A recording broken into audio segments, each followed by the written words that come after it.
হেমা দুজনকে দেখে কিছুই বুঝতে পারছে না। বেড থেকে পা নামিয়ে নেয়, দুহাত একত্রে মুঠিবদ্ধ করে বলে, আমি এখানে থাকবো না। মাসুক প্রশ্ন করে, তাহলে কোথায় থাকবে? আমাকে বাড়ি নিয়ে যাও, এই জায়গা ভালো না, বিশ্রী গন্ধ এখানে। ফিনাইলের তীব্র গন্ধ যেন হেমার নাসারন্ধ্রে বৃদ্ধি হচ্ছিল। তবে সে অদ্ভুতভাবে শান্ত। মাসুক তার স্থিরতা দেখে সন্তুষ্ট। ধীরে ধীরে উঠে দাঁড়ালো। হেমার ব্যাগ হাতে নিয়ে হালকা স্বরে বলল, চলো তোমার নতুন ঠিকানায় যাই। শব্দগুলো বাতাসে মিশে গেলেও হেমার জন্য সেই শব্দ যেন নতুন জীবনের আমন্ত্রণ লুকানো ছিল। গাড়ির পাশের সিটটা সবসময় এক শূন্যতার প্রতীক। সচরাচর কেউ বসে না সেখানে। আজ হেমা সেখানে বসেছে, নীরব স্থির। মাসুক হেমার সিটবেল্টটা ঠিক করে দিল। গাড়ি চলল তার বাড়ির দিকে। প্রতিটা মুহূর্তে পুরনো চিন্তা জায়গা নিচ্ছিল নতুন চিন্তা। হেমাকে দেখে তার পরিবারের প্রতিক্রিয়া কি হবে? তারা কিভাবে নেবে এই মেয়েটাকে, যার জীবনে শান্তি নেই, কিন্তু যার বেঁচে থাকা একটি গভীর রহস্যময় ভার বহন করেছে। পুরো রাস্তায় হেমা নির্লিপ্ত ছিল। জানালার বাহিরে উঁকি দিয়ে দেখছে চারিদিক। বাড়িতে এসেই মাসুকের হাত চেপে ধরল, বলল, এটা আমার নতুন বাড়ি? হ্যাঁ। এখানে তোমার বাবা মা আছে? হ্যাঁ। সংক্ষিপ্ত উত্তর দিয়ে উপরে চলে এলো মাসুক এবং হেমা। দরজার বাহিরে দাঁড়িয়ে হেমার হাতটা ছেড়ে দেয় মাসুক। বাড়ির কারো নজরে পড়লে বিষয়টা এমনি অস্বস্তিজনক, তখন আরো খারাপ দেখাবে। দরজা খুললেন সান্ত্বনা বেগম। ছেলেকে দেখে খুশি হওয়ার পরিবর্তে মেয়েটিকে দেখে চুপ হয়ে গেলেন। মাসুক হেমার লাগেজ তুলে ঘরে ঢুকলো, মায়ের জিজ্ঞাসু চোখ এড়িয়ে। হেমা কেমন যেন গুটিয়ে যায়। মাসুক হেমাকে সোফায় বসতে বলে মায়ের দিকে তাকিয়ে বলে, সব বলবো। বাবাকে ডাকো, আর ভাইয়া ভাবিকেও। বসার ঘরে এক চাপা নিস্তব্ধতা ছড়িয়ে পড়েছে। মাসুকের বাবা মা ভাই ভাবি সকলেই সেখানে। এক ধরনের অদৃশ্য শূন্যতা তাদের মাঝে। প্রত্যেকের চোখে প্রশ্নের ঝড়। মাসুক জানে সামনে কঠিন মুহূর্ত আসছে। জবাবদিহিতার পাল্লা শুরু হবে। কি প্রশ্ন আসতে পারে, কেমন প্রশ্ন আসতে পারে, সবটাই মাসুকে জানা আছে। উত্তরও যেন মুখস্থ। চারিপাশে থমথমে পরিবেশ। মাসুক নীরবতা কাটিয়ে বলতে শুরু করলো, ওর নাম হেমা, আমার পেশেন্ট, মানসিকভাবে বিপর্যস্ত। এক ভয়াবহ নির্মমতায় সে তার বাবা মাকে হারিয়ে নিজের হিতাহিত জ্ঞান হারিয়ে বসেছে। একজন গার্ডিয়ান ছিল ওর, হেমার চাচা খতিব সরোয়ার। আজ সেও তার শেষ নিঃশ্বাস ত্যাগ করেন। ওর এখন আপন বলতে কেউ নেই। যারা আছেন তারা ওর শত্রু। ওর এই অবস্থার পেছনে দায়ী। ওদের মধ্যে থাকলে হেমা শেষ হয়ে যাবে। তাই আমি ওকে আমার সঙ্গে নিয়ে এসেছি। গভীর পরিবেশে মাসুক গড়গড় করে সব বলে গেল। প্রত্যেকটি বাক্য যেন বাড়ির সবাইকে স্তব্ধ করে দিয়েছিল। কাউকে না জানিয়ে মাসুক এমন একটি কাজ করবে কেউ তা কল্পনাতেও আনতে পারেনি। সবাই চুপচাপ কিছু সময় নিল, যেন কি বলা উচিত বুঝে উঠতে পারছে না। চারপাশে অস্বস্তির বাতাস ঘনিয়ে আসে। হঠাৎ মৃদুল ক্ষিপ্ত হয়ে উঠল, কণ্ঠে তীব্র বিস্ময় নিয়ে বলল, তুই কি সত্যি পাগল হয়ে গেছিস? মাসুক ভাবলেশীন জবাব দেয়, পাগল হইনি, সম্পূর্ণ জ্ঞানে আছি। মাসুকের এমন ছন্নছাড়া কথায় মৃদুল বলে ওঠে, আমরা সমাজে বসবাস করি মাসুক, এভাবেই তুই একটা মেয়েকে নিয়ে এলি? কোন অধিকারে? মুখ খুলল রিমিও, বলল, তার মধ্যে মেয়েটা মানসিক ভারসাম্যহীন, কিসের ভিত্তিতে আমরা ওকে এখানে রাখবো, কেন রাখবো? মাসুক স্বাভাবিকভাবেই জবাব দেয়, ওর সম্পূর্ণ দায়িত্ব আমার, ভরণ পোষণ চিকিৎসা সব কিছুর। মৃদুল বলল, কেন? তোর কি সম্পর্ক ওর সাথে? হুট করে একটা ভদ্র বাড়িতে মেয়ে নিয়ে উঠে গেলি। রিমা স্বামীর সাথে তাল মিলাচ্ছে, বলল, আর সে যদি আমাদের ক্ষতি করে বসে? মাসুক রিমার দিকে তাকালো, তীক্ষ্ণতার দৃষ্টি, দৃঢ় বিশ্বাসী গলায় বলল, কেউ ওর ক্ষতি না করলে সেও কারো ক্ষতি করবে না। সান্ত্বনা বেগম এত সময় চুপ ছিলেন। দুই ছেলে আর ছেলের বইয়ের তর্ক বিতর্ক শুনলেন। এক দফা হেমার অবুঝ মুখপানে তাকান। জহির সাহেব বরাবরই নির্লিপ্ত, ছোট ছেলের মতো স্বল্পভাষী, বললেন, এতটা বিশ্বাস তোর? তুই তো ডাক্তার, তুই ভালো করেই জানিস এই ধরনের রোগীরা আঘাত করতে পারে। মাসুকে যেন কোনো কথা গায়ে স্পর্শ করে না, মন মস্তিষ্কেও না। অদ্ভুত তার চালচলন, বচনভঙ্গি অতি স্বাভাবিক এবং সাধারণ। মায়ের উদ্দেশ্যে বলল, হেমা আমার সাথে থাকলে অন্তত কাউকে আঘাত করবে না, আমি গ্যারেন্টি দিচ্ছি। আর ও ধীরে ধীরে সুস্থ হয়ে যাবে, আমি সেই গ্যারেন্টিও নিচ্ছি। রিমা তাদের মধ্যে বলে, একটা মেয়ে যার সাথে আমাদের কোনো সম্পর্ক নেই, কোনো জানাশোনা নেই, তাকে এভাবে ঘরে রাখবো, তাও আবার একটা পাগল মেয়ে। আকস্মিক রেগে যায় মাসুক, চোখে মুখে কঠোর ভাবমূর্তি ধারণ করে বলে, তো কি ও? আর তুই এই মেয়ের জন্য রিমার সাথে রাগ দেখাচ্ছিস? মৃদুল বলে ওঠে, থামো তোমরা, আমি বাবাকে আমার সিদ্ধান্ত জানিয়েছি, বাকিটা বাবা বলুক। জহির সাহেব গভীর দীর্ঘ নিঃশ্বাস ফেললেন। ঘরের সমস্ত দৃষ্টি এখন তার দিকে নিবদ্ধ। তিনিই প্রশ্নের উত্তর দেবেন। মাসুকের সাথে আগে কথা হয়েছে তার। হেমার ব্যাপারটি তিনি জানেন। অনেক চিন্তা ভাবনার পরে তিনি ছেলেকে অনুমতি দিয়েছেন। দৃঢ় কিন্তু শান্ত মনোভাব নিয়ে তিনি পরিস্থিতির ভার নিজের কাঁধে তুলে নিলেন। বাকিদের সন্দিগ্ধ দৃষ্টির জবাবে বললেন, মাসুক যা করেছে সেটি নিঃসন্দেহে ভালো কাজ বলে আমি মনে করি। একজন বেওয়ারিশ মেয়েকে আশ্রয় দিয়েছে, তার দায়িত্ব গ্রহণ করেছে, এতে আমি খারাপ কিছু দেখি না। মৃদুল বলল, বাবা, আপনি ওর ভুল কাজের সাথে তাল মেলাচ্ছেন। মাসুক কোনো ভুল করেনি। এই মেয়েটি কোথায় যেত, কার কাছে যেত, মাসুক তাকে রক্ষা করতে পারবে। যেন হাত গুটিয়ে বসে থাকলে সারা জীবন অপরাধ বোধে ভুগত। মাসুক বাবার দিকে শান্ত দৃষ্টিতে চাইল। সে মাসুকের প্রতিচ্ছবি নয়, মাসুক তার প্রতিচ্ছবি। কখনো মন খুলে কথা হয়নি, তারপরও কি দারুণভাবে বোঝেন তিনি। স্বস্তি পেল মাসুক। জহির সাহেব বললেন, মাসুক চাইছে বৈধভাবে ওর দায়িত্ব নিতে, অর্থাৎ বিয়ে করে। মৃদুল, রিমা এবং শান্তনা বেগমের মাথায় যেন বিনা মেঘে বজ্রপাত হলো। মাসুকের দায়িত্ব নেওয়ার বিষয়টা তারা মেনে নিত হয়তো, কিন্তু বিয়ের প্রসঙ্গ আসতেই তাদের মুখ স্পষ্ট অসন্তুষ্টে ফুটে উঠল। বিস্ময় আর বিরোধের মিশ্র প্রতিক্রিয়া নিয়ে তারা একে অপরের দিকে তাকালো। এমন সিদ্ধান্ত কোনোভাবেই কল্পনায় আসেনি। রিমা বলে ওঠে, তুমি এই পাগলকে বিয়ে করবে? বরাবরের মতোই শান্ত কণ্ঠে মাসুক রিমার উদ্দেশ্যে প্রশ্ন ছড়ে। কেন উচিত নয়? একেবারেই না। ঠিকই বলেছেন, আপনার মতে আমার বিয়েটা আপনার বোনের সাথে হলে উচিত হতো, কিন্তু দুর্ভাগ্য সেটি আর এই জীবনে হচ্ছে না। মৃদুল বলল, কি সব বলছিস? মুখ সামলে কথা বলিস। আমি যথেষ্ট নমনীয় ভাষায় বলছি, কিন্তু ওনার বোন আমাকে যে পরিমাণ বিরক্ত করে, সেই হিসেবে আমার আরও কঠোর হওয়ার কথা। তাছাড়া আপনারা কথা বাড়াবেন না, আমি সিদ্ধান্ত বাবা মায়ের উপর ছেড়ে দিয়েছি। শান্তনা বেগম উৎকণ্ঠিত হয়ে বললেন, জীবনটা নষ্ট করিস না নিজের। মাসুক মায়ের দিকে চেয়ে নরম গলায় বলল, আমার উপর ভরসা রাখো মা, আমার জীবন নষ্ট হবে না, বরং আরও সুন্দর হবে। তোমার কাছে একটা অনুরোধ করব, মাহীন এই মেয়েটা অনেক কষ্ট করেছে, ওকে একটু মায়ের ভালোবাসা দিতে পারবে? শান্তনা বেগম হেমার দিকে তাকালেন। মায়াবী একটা মুখ, অবুঝ নির্বোধ ভঙ্গি। মায়ের ভালোবাসা দিতে কোনো ক্ষতি নেই, কিন্তু ছেলের বউ হিসাবে মেনে নিতে পারছেন না তিনি। মাসুক বলল, ওর জন্য একজন নার্স আসবেন, যিনি 24/7 ওর পাশে থাকবেন। ওকে গেস্ট রুমে রাখার অনুমতি দাও মা। আমি জানি তুমি আমাকে নিয়ে চিন্তিত, সেটা স্বাভাবিক, কিন্তু আমি তোমাকে কথা দিচ্ছি আমি হেমাকে আমাদের মতো স্বাভাবিক করে তুলব। আর সেটা একটা বৈধ সম্পর্ক ব্যতীত সম্ভব না।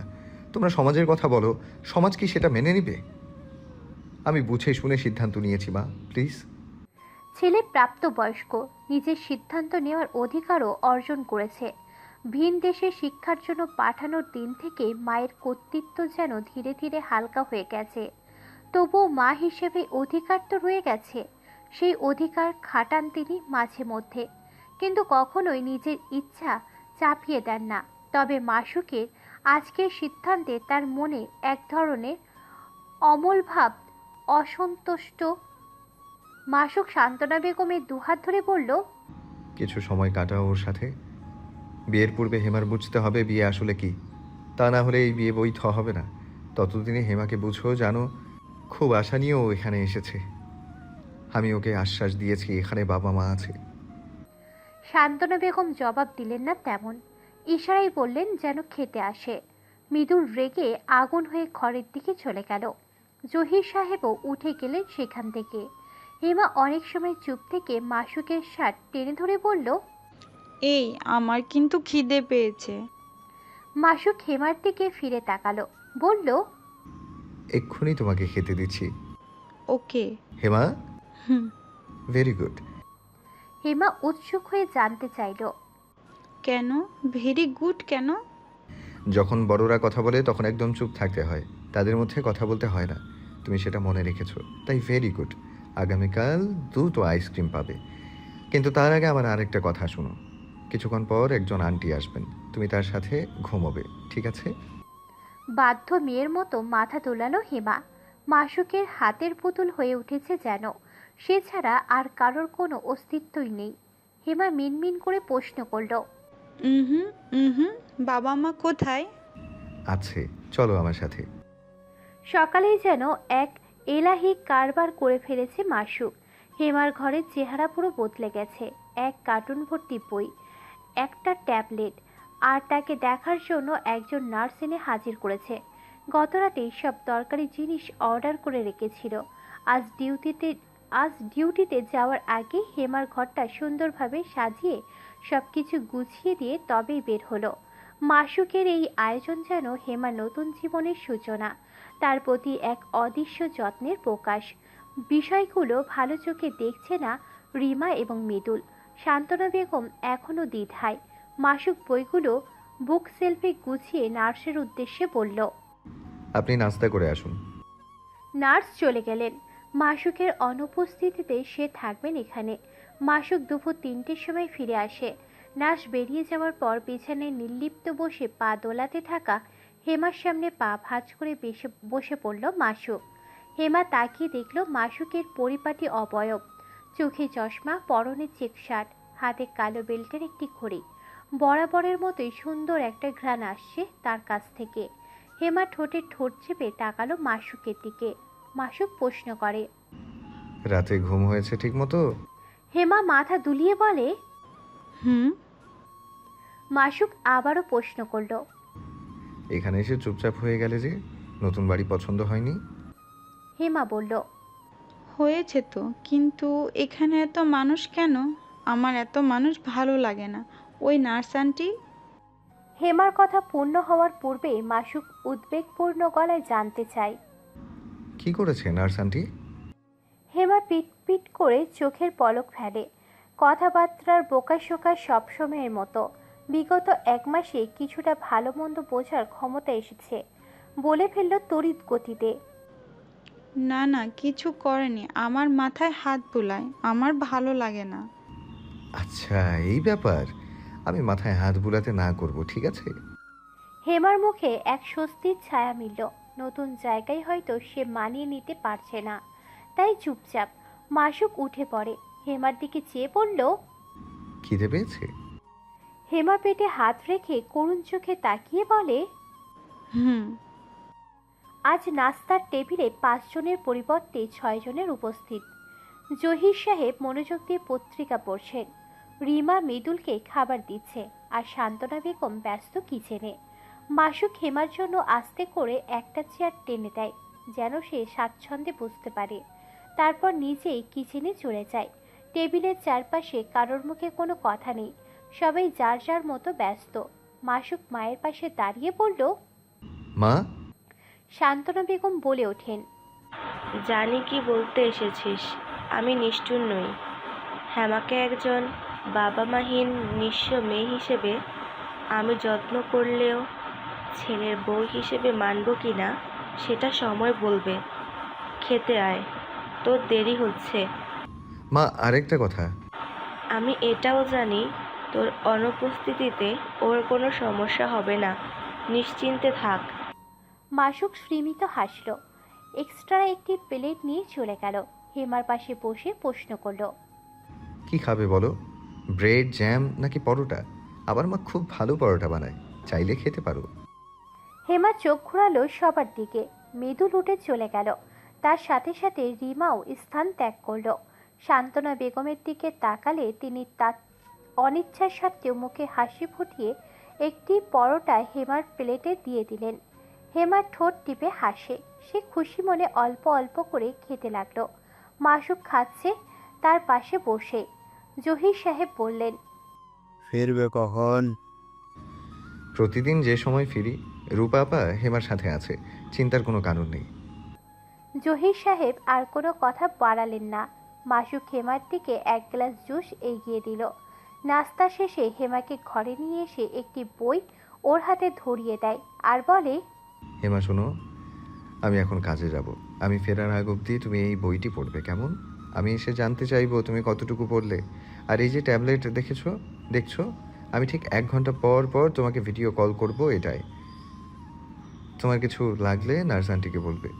দেখো, ঘরের পাশে বারান্দায় দোলনা আছে, তোমার খুব প্রিয় তাই না? সেখানে বসবে। হেমা অসহায় দৃষ্টিতে মাসুকের দিকে চেয়ে বলে, আমি একা থাকবো না, আমাকে তোমার সাথে নিয়ে চলো। আমি একা থাকলে তোমাকে মিস করব, আমার কষ্ট হবে। আমাকে নিয়ে চলো। মাসুক বলল, আমাকে মিস করলে আমাকে কল করবে। না। আমার কথা শুনবে না? আমি যাবো আর ফিরে আসবো। এখানে তোমাকে কেউ বিরক্ত করবে না। ফেরার পথে তোমার জন্য আইসক্রিম আনবো, কেমন? হেমার মন মানছে না। অপরিচিত জায়গা কেমন যেন তার কাছে অদ্ভুত অস্বস্তিজনক। মাসুকের চলে যাওয়া মন মেনে নিতে চাইছে না, আবার বাধাও প্রদান করছে। এমন পরিস্থিতিতে কি করবে হেমা বুঝতে উঠতে পারছে না। মাসুক হেমার মুখের দিকে কিছুটা ঝুঁকে বলল, আসি আমি। চিপস আনলে যেতে দিব। মাসুক হেসে বলে, ঠিক আছে, তুমি এবার দ্রুত বই পড়তে বসো। বাড়ির দিকটা ভালোভাবে সামলে নিয়ে মাসুক এখন ল্যাপটপে বসে হেমাকে নজর রাখছে। সে প্রতিটা মুহূর্তেই সতর্ক। কেবিনের চেয়ারে পিঠ এলিয়ে রেখেছে। কিছু পেশেন্ট দেখার পর আধা ঘন্টা বিরতিতে শান্তনু এসে হাজির। তার আগমনে এক ধরনের অস্থিরতা ভর করে মাসুকের মনে। কিছু গুরুত্বপূর্ণ বিষয়ের কথা হবে এখন। মাসুক বলল, বস, কিছু জানতে পারলি? শান্তনু কিছু ফাইল মাসুকের সামনে রেখে বলল, আসামিদের ফ্যামিলি ডিটেলস জোগাড় করলাম, ওরা মুখ খুলছে না। বিকালের দিকে যাব এদের সাথে দেখা করতে। কেমন যেন অসহায়ত্ব দেখালো মাসুককে। সোজা হয়ে বসেছিল, আবারও পিঠ এলিয়ে দিল চেয়ারে। ঘাড় ঘুরিয়ে তাকালো ল্যাপটপ স্ক্রিনে। হেমা বই পড়ছে বিছানায় উপর হয়ে শুয়ে। শান্তনু কিছুটা কেশে বলে উঠল, একটু একটু প্রেমে যেহেতু পড়েছিস, বিয়ে করলেই পারিস। বিব্রত বোধ করলো মাসুক।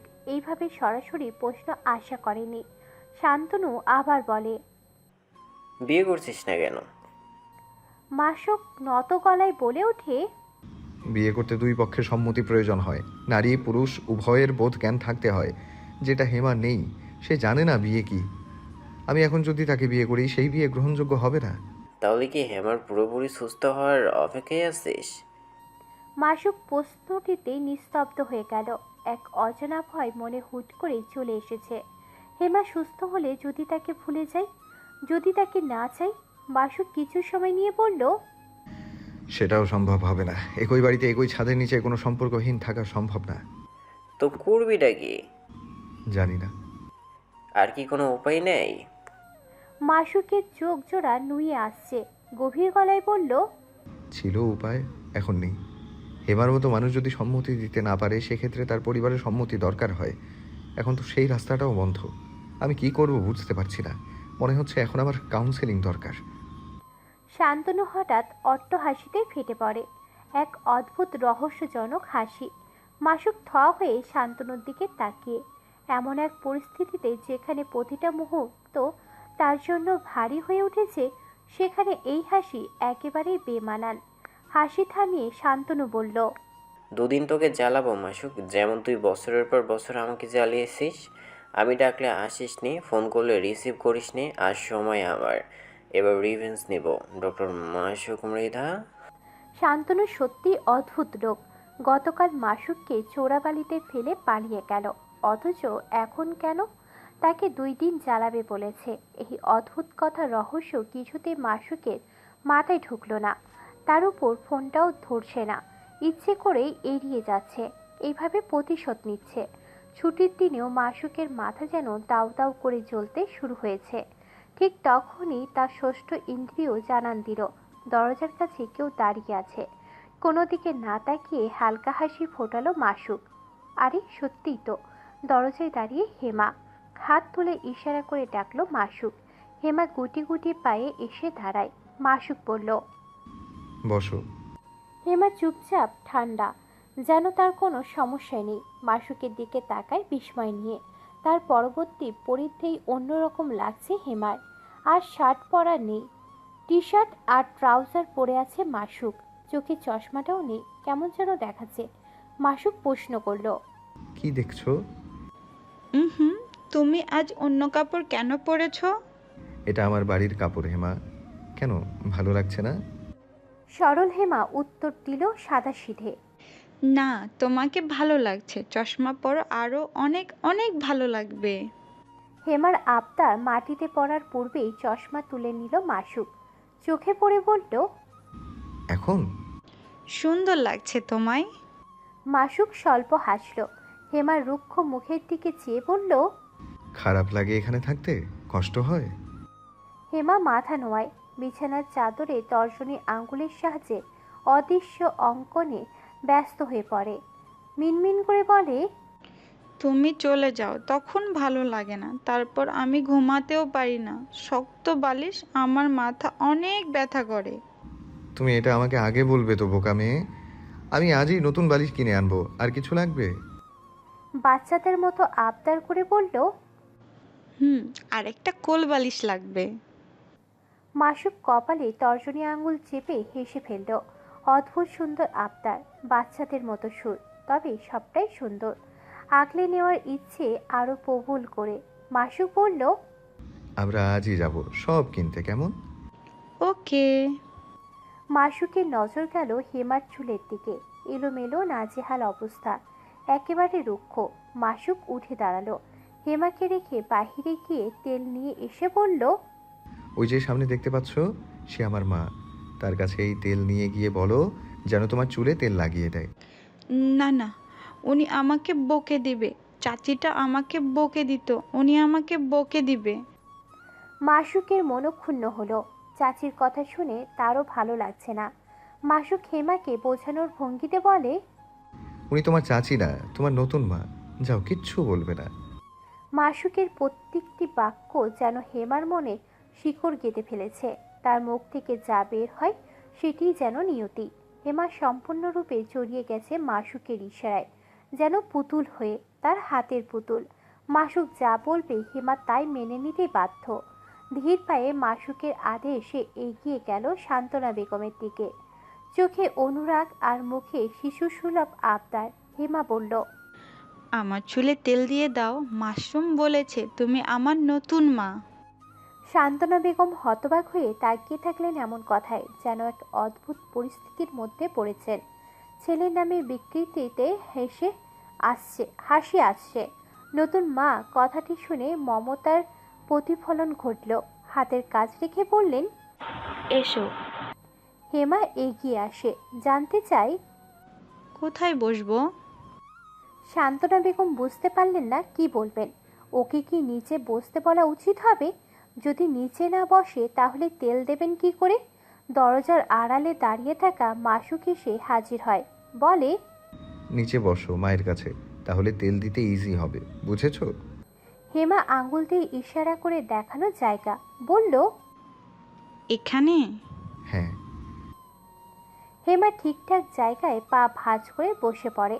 সান্ত্বনা বেগম কিছুটা ইতস্তত বোধ করে চুলে হাত ছোঁয়ালেন। মাসুকও বসলো তাদেরই সামনে। ভাবলো আনমনে, হেমার মতো তারও পরিবারের কাছাকাছি আসতে হবে। ভিন দেশের তিক্ততা তাকে আপন মানুষগুলোর থেকেও দূরে সরিয়ে নিয়েছে। কেমন যেন খাপছাড়া হয়েছে সম্পর্ক। হেমা বাধ্য মেয়ের মতো বসে। মাসুক দীর্ঘশ্বাস ফেলে বলল, কেউ বাবা মায়ের আদর পেতে কাতর, আর কেউ পেয়েও মূল্য দেয়নি। দুঃখ প্রকাশ করার মুখটাও নেই তার। হেমা এবং শান্তনা বেগম দুজনেই তাকালেন মাসুকের দিকে। শান্তনা বেগম বললেন, তোকে তোর মতো ছেড়েছি তাই বলে ছন্নছাড়া হয়ে যাবি? ভীষণ বাজে সময় পার করেছি আমি। ভালো ভবিষ্যতের আশায় বিভীষিকায় গিয়ে পড়েছিলাম। দম বন্ধ লাগতো। নিজের দেশে ঘরে বাহিরে আপনজন, আর সেখানে শুধু হাহাকার। শান্তনা বেগম হেমার চুলের দিকে মনোযোগী হলেন। ছেলের অবস্থাও বোঝেন তিনি। এতটা বছর সেখানে থেকে নিজেকে গুটিয়ে নিয়েছে।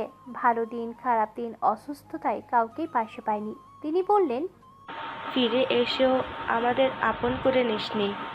ভুল করেছি মা। একাকিত্বকেই চিরন্তন সত্য হিসেবে মেনে নিয়েছিলাম। শান্তনা বেগম মাথা তুলিয়ে বললেন। হুম। হেমা দুজনের কথাই শুনছে, জবাব দিচ্ছে না, কারণ সে কিছুই বুঝতে পারছে না।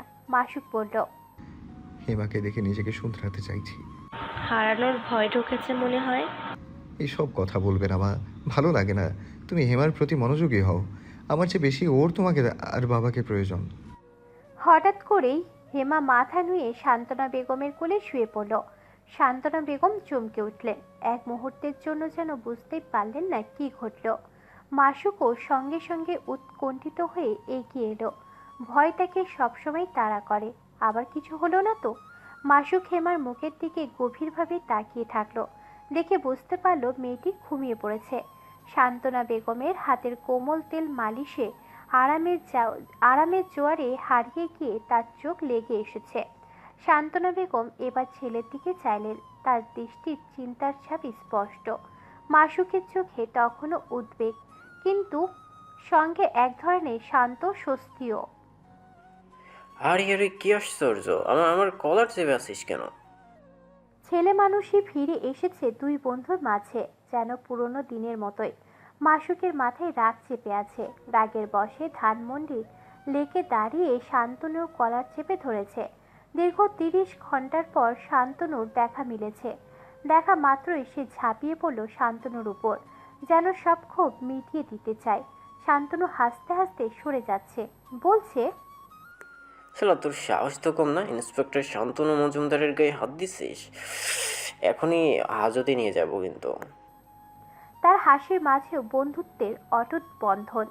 আর মাসুকের রাগও যেন সেই হাসির তলে আরো জ্বলে উঠছে। বলে উঠল, শারাপ শান্ত, কি লুকাচ্ছিস এক্ষুনি বলবি, না হয় তোকে আমি লেকের পানিতে ডুবিয়ে মারবো। আরে ডক্টর সাইকো, রিল্যাক্স। এত অধৈর্য হচ্ছেন কেন? হেমা একরাশ বিস্ময় নিয়ে এই দুইজনকে দেখছে। মাসুক তাকে শিখিয়েছে কাউকে আঘাত করা উচিত না, অথচ নিজেই ভুলে গেল। আইসক্রিম খাওয়া বাদ দিয়ে জ্ঞানী ভাবভঙ্গিতে বলে উঠল, এই তোমরা এত বড় হয়েও মারামারি করছো কেন? শান্তনু আরও সুযোগ পায়। সেই সুযোগে যথেষ্ট সদ্ব্যবহার করে বলে উঠল, দেখেছো হেমা মালিনী, তোমার মাশরুম আমাকে মারছে। হেমা ক্ষণিক রাগান্বিত হয়ে মাসুকের দিকে তাকায় এবং বলে, ওকে মারছো কেন? হুম। মাসুক পকেট থেকে টিস্যু বের করলো, কিন্তু হেমার কথার জবাব দিল না। আলতো হাতে ঠোঁটের আশেপাশে লেগে থাকা আইসক্রিম মুছে দিয়ে ফিরে আসে শান্তনুর দিকে। হাত টেনে একটু দূরে নিয়ে এসে বলল, কি লুকাচ্ছিস দ্রুত বল। মাত্র 30 ঘন্টা হয়েছে ব্রো, আরো 18 ঘন্টা পরে জানাবো। মাসুক তেজি গলায় বলে। ভালো হচ্ছে না কিন্তু। শান্তনু ছোট্ট ছোট্ট তেরচা চোখে তাকিয়ে বলে, হ্যাঁ, তো পাগল হয়েছিস হেমার জন্য? হয়েছি। আহারে, কেন হয়েছিস? মাসুকের মনে যেন এক অগ্নিকুণ্ড দাউ দাউ করে চলছে। শব্দগুলো তার ঠোঁটের কিনারে এসে আছে। সে আর আটকাতে পারছে না। তার চোখে মুখে ফুটে ওঠা তেজ স্পষ্ট। ভিতরে উত্তাল ঝড় তাকে বিক্ষুব্ধ করে তুলেছে। হৃদয়ের গভীর উতলা ঢেউ তাকে অধৈর্য করে তুলেছে। দ্বিধা বাদ দিয়ে বলতে লাগলো, ওরা আমাকে নয়, আমার ওকে প্রয়োজন। হিসেবটা অল্প দিনে ঘুরে গেছে। বেনামি বৈধতাহীন সম্পর্কে আমি ওর যত্ন নিতে পারি না, ওর চোখে চোখ রাখতে পারি না, ওকে আমার কাছে রাখতে পারি না। পরিস্থিতি এমন পর্যায়ে এসে ঠেকেছে যে বৈধতা ছাড়া আমি ওর সঠিক চিকিৎসাটুকু করতে পারবো না। সেখানে হাজার খানেক বাধা। ওকে বোঝাতে পারছি না বিয়ে কি, বুঝলেও আমায় মেনে নেবে কি না সে আরেক ভয়। সব মিলিয়ে আমি গতকাল অনেক সময় মেডিটেশন করেছি। আমারই এখন মস্তিষ্ক কাজ করা বন্ধ করে দিচ্ছে, বুঝতে পারছিস তুই?